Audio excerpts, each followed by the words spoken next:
గతంలో కూడా అదే రాక్షస ప్రవృత్తి ఉన్న వాళ్ళు మంచి చేయరండి, మంచిని చూడరు, చెడునే లైక్ చేస్తారు. ఫైనల్ గా రఘురామ్ గారు, ఒకవేళ వైఎస్ఆర్ కాంగ్రెస్ పార్టీ మళ్ళీ అధికారంలోకి వస్తే ఒకవేళ పరిస్థితి కాదు, మీరు 10 వేలల్లో చూసినా కూడా అది రాదండి, దాటిపోయింది. పార్టీ మనుగడ లేదు, అదేంటి పార్టీకి మనుగడ లేదండి. 151 మంది ఎమ్మెల్యేలతో ప్రస్థానం ప్రారంభించారు. ఇప్పుడు తెలంగాణలో ఎవరైనా 6 నెలల ముందు టిఆర్ఎస్ అనేది జాతీయ పార్టీ అనుకున్నారు, ఆయన కూడా, చంద్రశేఖరరావు గారు కూడా. మరి వాళ్ళ పార్టీ పరిస్థితి ఏంటి? పెరగడం అలా పెరిగిందో, పోయి టైం వచ్చినప్పుడు అలా పోద్దాయి. ఒక ఎంపీ సీట్ కూడా రాదు ఆ పార్టీకి.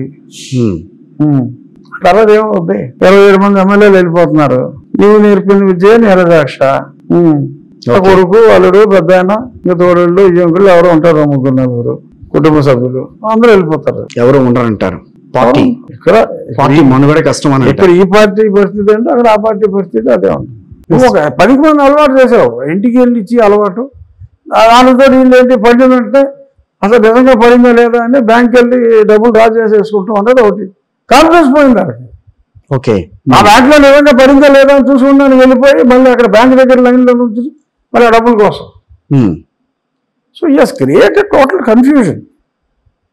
దాని వాళ్ళు గొప్పగా చెప్పుకుంటున్నాడు, అది సిస్టమ్ అని చెప్పుకుంటున్నారు కదండి. కన్ఫ్యూజన్ ఏం చేస్తాం? ఆడో బతిలేనోడు, ఆడో పనికిమాలినోడు, చుట్టూ ఇంకో 10 మంది పనికిమాలినోళ్ళు చేరారు, ఇదేదో గొప్పలు అని చెప్పారు. మీలాంటి వాళ్ళు డమా 100 మాగదులు వాయించారు.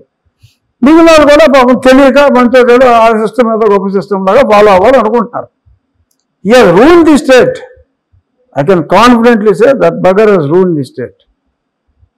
మిగతా రాష్ట్రాలు కూడా అమలు చేస్తామని చెప్పి ముందుకు వచ్చినాయి. ఎవరు చేశాడండి ఈ బుద్ధి లేని పని? ఇప్పుడు సొసైటీని పాడు చేయాలంటే ఇలాంటి చెడు పురుగులు చాలు. మంచిని ప్రాపగేట్ చేయడం చాలా కష్టం, చెడుని ప్రాపగేట్ చేయడం చాలా ఈజీ. సో దాన్ని ప్రజలు నమ్మారంటారు. ఏంటి చెడు జరుగుతోంది ఇక్కడ మనం దాని వల్ల అని చెప్పి ప్రజలు నమ్మారా?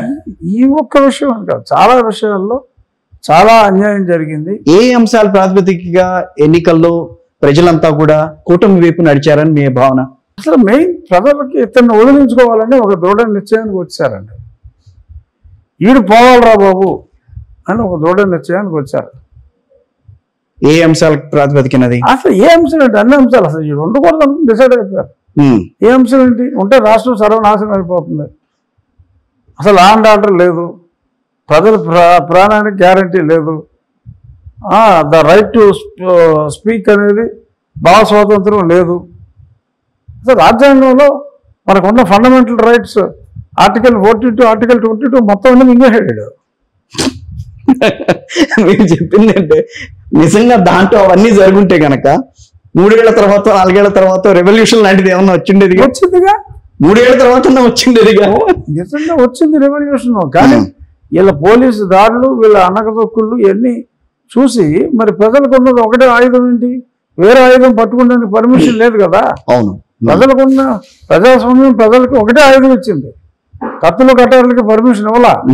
ఇచ్చిన ఆయుధం ఓటు, అది ఇప్పుడు వాడేశారు, వేసేసారు అవుట్. సో పోస్టల్ బ్యాలెట్ కూడా అట్లాగే జరిగిందా? అందుకే లేడుపు నిజమేనా? అదే అసలు ఆ విషయంలో నిజంగా 80% గుద్దేవాళ్ళు పడేశారు. అందుకే కుర్రో ముర్రో అని ఏడుపు. ఎవరు గుద్దారు? టీడీపీ వాళ్ళు గుద్దుకున్నారా లేకపోతే నిజంగానే వాళ్ళే వచ్చి ఎలా గుర్తుకుంటారు? అర్థం లేకుండా మాట్లాడతారు సీనియర్ జర్నలిస్టులు, అలా మాట్లాడకూడదు. అది ఎంప్లాయీస్, బాధ్యత గల ఉద్యోగులు ఓట్లు, టీడీపీ వాళ్ళు ఎలా గుర్తుకుంటారు?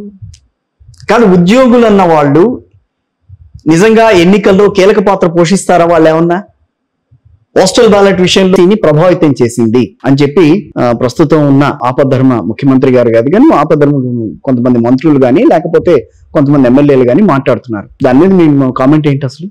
మృత్యు ముంచుకొస్తున్నప్పుడు ఏం మాట్లాడో అడిగి తెలియదు. అలాంటి మాటలు ఇవన్నీ తన ఓటమిని ఎవడో మీదకి తోసేయటం. లేకపోతే తెలుగుదేశం వాళ్ళు అక్రమాలు చేశారు అంటానికి ఏముంది? ఉంటే రిలీజ్ చేయొచ్చు, లేవు దాంట్లో నిజాలు లేవు అసలు ఎక్కడ. అట్లాంటి అసలు అసలు పచ్చి అబద్ధం అది. ఆ, అసలు తెలుగుదేశం వాళ్ళకి వాళ్ళ బ్రహ్మాండమైన మెజారిటీతో నెగ్గుతా ఉంటే బుద్ధుడు ఎవడన్నా అలాంటి వాటి జోలికి వెళ్తాడా? ఇవన్నీ ఓడిపోయి కూడా చేస్తాడు. కాన్ఫిడెన్స్, కామన్ సెన్స్ చూస్తున్నాం కదా. నేను నా ఎలక్షన్ చూసా, పట్టి ఏరియాలు చూసా, సర్వేలు చేయించా, ఇండివిజువల్ టీమ్స్ తో సర్వే చేయించాము ఇంపార్షియల్ గా. చూస్తే మాకు అసలు ఖచ్చితంగా పోతుందో ఈ సీట్ అంటే చెప్పడానికి లేకుండా పోయింది. అది గాలి ద్వారా వచ్చిందా లేకపోతే ప్రభుత్వ వ్యతిరేకత వచ్చిందా అక్కడ?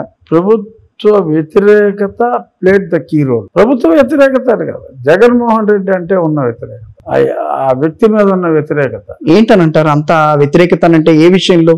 నవరత్న పథకాలు మమ్మల్ని పైకి తీసుకొస్తున్నాయని ఇప్పుడు వాళ్ళు విశ్వసించారు కాదనంటారా? ఇవేమీ కూడా ఎన్నికల్లో కీలక పాత్ర పోషించలేదా? ఎవరు పట్టించుకోలేదా? ఇవే కీలక పాత్ర పోషించింది ఆహా. కాబట్టే ఓడిపోతున్నాడు. ఎందుకంటే అతను మాట్లాడింది ఎక్కువ, చేసింది తక్కువ. అందుకని అయ్యే బూమరాంగ్ అని. మంచి జరిగితేనే ఏమన్నాడు, ఏంటోనూ మంచి జరగల. కనీసం అతడు సొంత ఇంట్లోనే మంచి జరగక తల్లి అమెరికా వెళ్ళిపోయి చెల్లెళ్ళు ఇద్దరు రోడ్డు ఎక్కారు, మా ఇంట్లో మటర్ జరిగిందని, మటర్ వెనకాల నువ్వే ఉన్నావని. సో ఇంకా సొంత ఇంటికే మంచి అయినాడు, ఇంకా నీ ఇంట్లో మంచి జరిగితే ఓటే అంటే వారు విశ్వసించాల.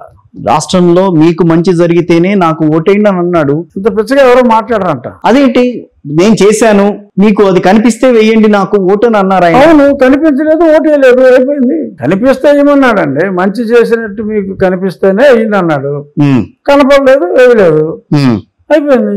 సో ఈ రోజున మీ ద్వారా చంద్రబాబు గారు ఒక అతిపెద్ద విజయాన్ని అన్నారు అనుకో. నా ద్వారా కాదు, చంద్రబాబు నాయుడు గారి ద్వారా నేను ఎమ్మెల్యేగా ఒక మంచి విజయాన్ని సాధించబోతాను. ఎంపీ నుంచి ఎమ్మెల్యేగా వచ్చారు, దిగినట్టే ఎక్కినట్టే పైకి? ఎక్కినట్టే అని అనిపిస్తుంది ఇప్పుడు. ఎలా?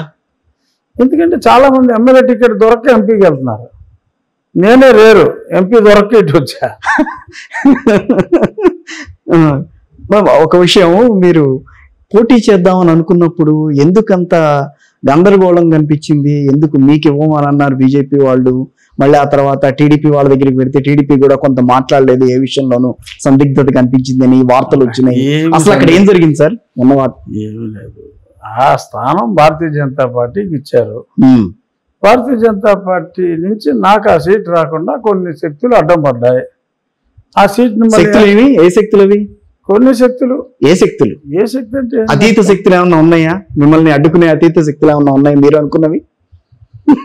ఈ విషయంలో జగన్మోహన్ రెడ్డి అడ్డం పడ్డాడు. అది సో ఏంటి అంత విషయం ఏంటి సార్? మీరు ఎమ్మెల్యేగా జగన్మోహన్ రెడ్డికి నాకన్నా శత్రువు ఎవడున్నాడు? నాకు జగన్మోహన్ రెడ్డి కన్నా శత్రువు ఎవడున్నాడు అని మీరు అనుకుంటున్నారా, ఆయన అనుకుంటున్నారు? ప్రజలందరికీ తెలుసు. వాడు అనుకుంటున్నాడా లేదా అన్నది నాకు అనవసరం. అతను డిస్క్వాలిఫై చేయమన్న ఏకైక వ్యక్తి నేనే. సో సో మిమ్మల్ని అసెంబ్లీలోకి రానికూడదన్న ప్రయత్నం అయితే జరిగింది. చేశాడు. ఒక ఇండిపెండెంట్ని తెలుగుదేశం ముసుగేసి ఆర్థికంగా ఫుల్గా పరిపూర్ణం చేసి పంపించారు. అదే 1500 2000 దాదాపు అంత ఎంతైనా కావాలంటే అంత ఇవ్వండి అని చెప్పని అన్నట్టు. నిజమేనా ఇది? బయటకు వచ్చిన వార్తల్లో నిజం ఉందా? మీరెంత ఇచ్చారు సార్? ఏమీ లేదా? అభిమానం ఒక్కటే మిమ్మల్ని లాక్కొచ్చిందా? అభిమాన ధనం. అభిమాన ధనం బాగుంది, చాలా కరెక్ట్గా చెప్పారు.